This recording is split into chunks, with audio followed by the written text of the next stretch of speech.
지난해 N번방 사건이 한창 불거질 당시 인스타그램의 계정 하나가 주목을 받았습니다.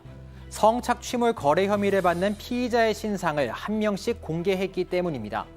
석 달 뒤에는 새로운 홈페이지를 만듭니다. 이름은 디지털 교도소입니다.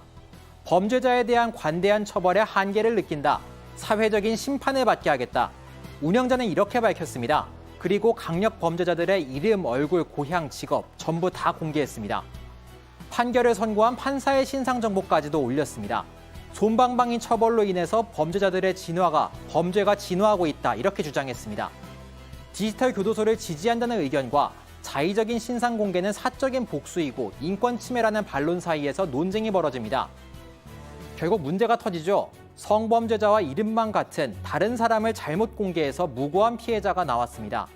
또 성범죄자로 지목된 또 다른 사람이 경찰에 자진 출석해서 조사를 받고 자신의 결백을 입증하기도 했습니다. 심지어 극단적인 선택을 한 사람도 있었습니다. 경찰이 수사에 나섰고 디지털 교도소의 최초 운영자가 베트남에서 붙잡힙니다. 그리고 어제 사법부의 첫 판단이 나왔습니다. 오늘 사건 엑스파일에서는 디지털 교도소 사건을 정리해 보겠습니다.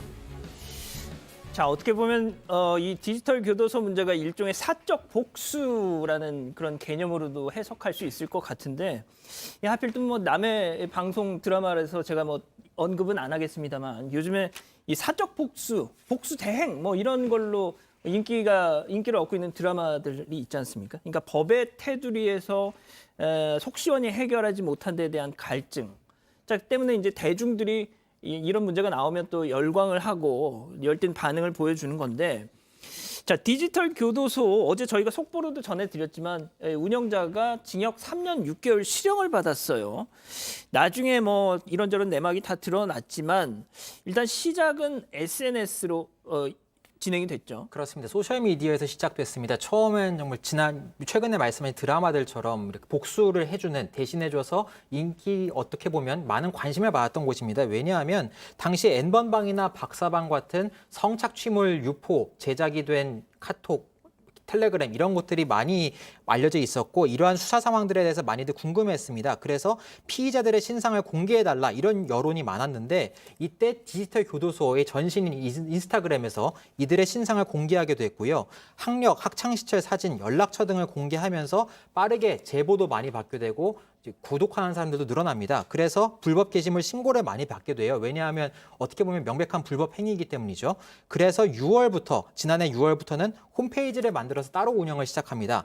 디지털 교도소라고 정식으로 이름을 걸고 삭제할 수 없는 홈페이지를 따로 만들었는데요. 강력 범죄자들의 신상을 마구 공개하기 시작합니다. 그래서 100명 넘게 신상을 공개했고요. 소개글에 보면 관대한 처벌 때문에 한계를 느껴서 우리가 해주는 것이다. 신상 정보를 공개해서 사회적 심판을 받게 하겠다. 이렇게 밝혔고 공개 기간은 30년 정도다. 근황은 업데이트할 것이고 우리 서버는 동유럽에 있기 때문에 처벌받지 않을 것이다. 한국 법으로 처벌할 수 없다. 이런 주장을 합니다. 어디까지나 주장이고 현재 처벌받은 사건인데요.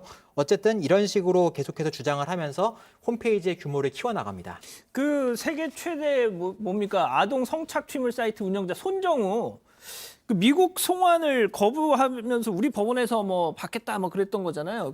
그 사람도 디지털 교도소에 올라오지 않았었나요? 네, 제가 사실 이 사건은 손정우 사건 같은 경우는 제가 좀 깊이 취재를 했고 당시 이제 범죄인 인도 그 요청서도 제가 입수를 해서 보도를 한 적이 있었는데 이 사건 같은 경우는 일단 손정우가 우리나라에서 범죄를 저지르고 이 범죄인 송환이라기보다는 인도라는 표현이 맞습니다. 이 손정우 같은 경우는 미국에 가본 적이 없는 사람인데 돌아가는 게 아니고 그렇죠. 이 범죄인을 달라 그랬던 상황인데 그 당시에 이제 우리 법원이 범죄인 인도 청구를 기각을 했습니다. 왜냐면은 여러 가지 이유를 들었는데 이미 우리나라에서 그 인도법 조약상 우리나라에서 한 나라에서 처벌받은 걸 가지고 그 다른 나라에서 다시 처벌을 받게는 못하게 하고 있거든요. 그런 이유 그리고 다양한 이유를 들면서 우리나라에서 수사를 하라면서 이제 이런 청구를 기각을 했습니다. 그 당시 이제 손정우 역시 이런 디지털 성범죄를 통해서 사이트에 이제 신상이 올라왔고 그뿐만 아니라 이런 결정을 내렸던 재판부에 대한 신상까지 이 디지털 교도소에 올라왔었습니다.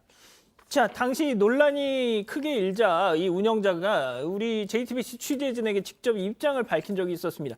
판결에 불만을 가진 사람들이 나를 돕고 있다라면서 신상 공개 이거 나 멈출 생각 없다라고 말이죠. 잠깐 그때 얘기 들어보시죠. 신상은 되지 않을까 싶네. 주로 해외에 계신 분들이 좀 많이 도와주고 계세요. 자기 나라는 명예훼손 이런 게 없다. 5살, 6살짜리 애들 연쇄 강간하고 8년 받고 나오고 길 가다 만나면 어떡할 거예요. 범죄자들이 돌아다니니까 조심하지마 이런 건 저는 사실적시 연쇄 명예훼손범이라고 생각하고 있습니다. 자, 일단 이렇게 들어보면 말이죠. 앞서 말씀드린 것처럼 뭐 복수 대행, 사적 복수, 정의를 구현하기 위한 사적 복수. 자, 이건 거창하죠. 거창한데 방금 그 표현이 있었지 않습니까? 연쇄 명예훼손범, 정의를 구현하는. 그래서 실제 많은 분들이 또 호응을 하기도 했었고 말이죠. 교수님 좀 어떻게 보셨습니까? 사실 이제 이러한 그 시스템이 등장을 하게 된 것은 그 당시에 우리 그 사법 체계에 대해서 국민들이 상당히 좀 불만이 많은 그런 어떤 분위기를 잘 이용을 한 거죠. 잘 이용을 한 건데 저는 이제 이 디지털 교도소와 관련돼 가지고 이 분석을 한 경험이 있습니다. 그래서 예. 이제 그 안에 있는 여러 가지 내용들 실상을 어느 정도 제가 알고 있는데 실제로 보게 되면 이제 그 대학 교수 한 명이 맞습니다. 예, 그 사람 그래서 그분이 뭐라고 얘기했냐면 이 사람이 이렇게 하면은 죽는 거구나. 아하. 라고. 그리고 실제로 이제 대학생 한 명은 실제로 극단적인 선택을 했어요. 아. 예, 그 학생이 어떤 행동을 했든 안 했든 간에 그것이 어떤 그 제도적인 사법 체계 내에서 뭔가의 어떤 단죄를 해야 되는데 이것은 그렇게 해서 만약에 거기 100명인데 한 20-30명이 억울한 사람이 있으면은 이거는 정말 그 사법 정의하고는 상당히 동떨어진 거거든요. 그런데 이제 일단 처음에 취지는 좋았지만 해보다 보니까 권력을 잡으니까 이 피해자들이 벌벌벌벌 떠는 것을 그쪽에서는 인식을 하고 있더라고요. 그러니까 굉장히 이제 뭐 나름대로 권력을 잡았다 이렇게 생각을 하는데 결국은 이것이 그 당시의 어떤 시대 상황이라든가 사법 제도에 있어서의 어떤 그 국민의 어떤 그 감정 이런 것들이 적절하게 배합이 돼 가지고 이런 괴물을 만든 것이 아닌가라고 생각이 듭니다. 자, 이게 변호사님 법적으로는 당연히 안 되는 거잖아요. 법적으로 당연히 안 되는 이유는 이게 허용된 법이 필요 없기 때문이에요. 사적 복수가 되면 뭐하러 법이 있습니까? 검찰, 경찰 뭐하러 있어요? 그죠? 근데 그렇기 때문에 국가가 형벌권을 완전히 독점하고 이렇게 사적 복수하는 것들은 법적으로 못하게 하고 있습니다. 또 하나는 우리가 신상 공개할 때 좀 복잡하지만 신상 공개 심의도 열고 예. 요건에 해당하는지 다 보잖아요. 근데 그중에 제일 중요한 게 뭘까요? 이 사람이 범인인 게 확실해야 돼요. 아하. 그러니까 중범죄자 중에서도 본인이 뭐 부인하는데 증거가 애매하다 이러면 공개 안 돼요. 그리고 성범죄 같은 경우에는 진짜 잔혹하고 나쁜 사람이지만 이 사람을 공개하면 피해자가 오히려 피해를 볼 가능성이 있으면 공개 안 해요. 그런 걸 다 판단해야 되는데 이 사람은 자기 마음대로 하는 거잖아요. 그럼 말 그대로 무죄 추정 원칙에 완전한 반하는 것이기 때문에 이건 절대로 용납돼서 안 되는 부분이었습니다. 자, 앞서 이제 뭐 교수님이 잠깐 언급을 했지만 결국 문제가 터졌어요. 그렇습니다. 문제가 여러 건 터졌습니다. 첫 번째로는 밀양 중학생 성폭행 사건에 대해서 가해자들에 대해서 신상을 공개하겠다고 디지털 교도소가 신상을 공개했습니다. 그런데 이 중에서 실제로 전혀 범죄에 가담하지 않은 사람이 끼어 있었습니다. 왜인지 살펴봤더니 동명이인이었습니다. 가해자와 동명이인인데 잘못 올라갔습니다. 이종격 투기 선수로 알려진 이 사람인데 이 사람이 잘못 올라가서 나중에는 이 디지털 교도소에서 사과합니다. 전부 인정하고 내리겠다고 했지만 이미 잘못된 정보가 퍼져서 너무나 많은 악플 공격을 받았습니다. 댓글 테러를 당했고요. 또 다른 사건도 있었습니다. 또다시 그 텔레그램 엠번방의 성착취물을 구매한 사람 중에 한 명이다. 그렇게 말하면서 디지털 교도소에서 의대 교수 한 분을 신상을 공개했습니다. 그런데 전혀 아니라고 주장합니다. 그래서 이 교수님이 많이 억울해서 직접 경찰서를 찾아가요. 내가 고소를 해야 되는데 내가 아니라는 걸 입증을 해야 되니까 내 핸드폰 좀 검사해달라. 그래서 실제로 경찰서에서 휴대폰 포렌식을 합니다. 그러니까 어떤 수사를 받고 있지 않은데 찾아가서 자진해서 검사를 받았어요.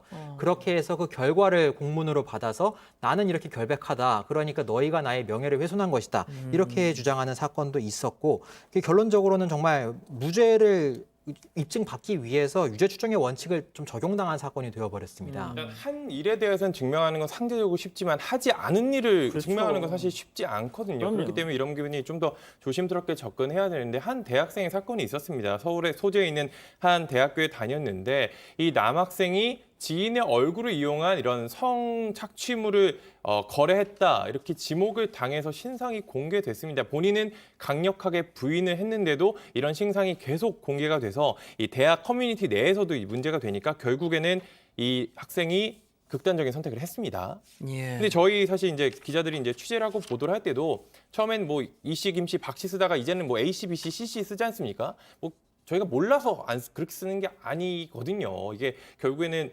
수사기관의 판단도 있고 법적인 판단도 기다려야 되는 거기 때문에 최대한 조심해서 혹시나 모를 피해를 막기 위해서 그런 식으로 하는 건데 저는 개인적으로 이런 식으로 다 아는 것처럼 공개를 하는 게 맞는지 개인적으로는 상당한 의문이 듭니다. 자, 그 디지털 교도소 운영자. 그래서 정말 정의감에 불타는 사람인 줄 알았는데 결과는 좀 황당했죠. 그렇습니다. 붙잡았습니다. 인터폴에 적색 수배를 해서 국제 공조를 했어요. 경찰청이 추적했는데 어디서 붙잡혔어요? 지금 영상 나오고 있는데 베트남에서 붙잡아서 국내로 다시 불렀습니다.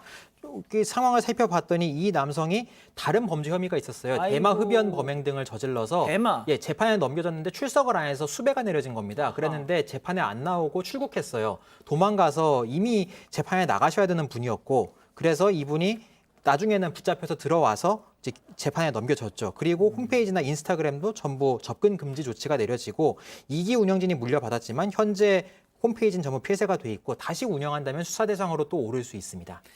자, 교수님 마지막으로 좀 짧게 좀 여쭤볼게요. 뭐가 됐든 저렇게 막 마구잡이로 공개하는 거 당연히 안 되죠. 하지만 앞서 말씀드린 대로 이 솜방망이 처벌, 저희도 재판부에 대한 뭐 솜방망이 처벌 많이 비판하지 않습니까? 방송에서. 그거에 대해서 막 불만을 갖고 있는 국민적 법감정이라는 건 또 있거든요. 그러니까 이제 우리가 피해자 학이라고 하는 학문이 있는데요. 피해자 학적인 측면에서 봤을 때 왜 국가가 인권을 강조하는데 가해자에 대해서만 인권을 강조하는가. 그러니까 이제 이 피해자들에 대한 인권이라든가 이게 아까 말씀하셨던 대로 이 솜방망이 처벌 이런 식으로 되다 보니까 그 사람들이 주장하는 그 논리가 먹혀 들어가는 거예요.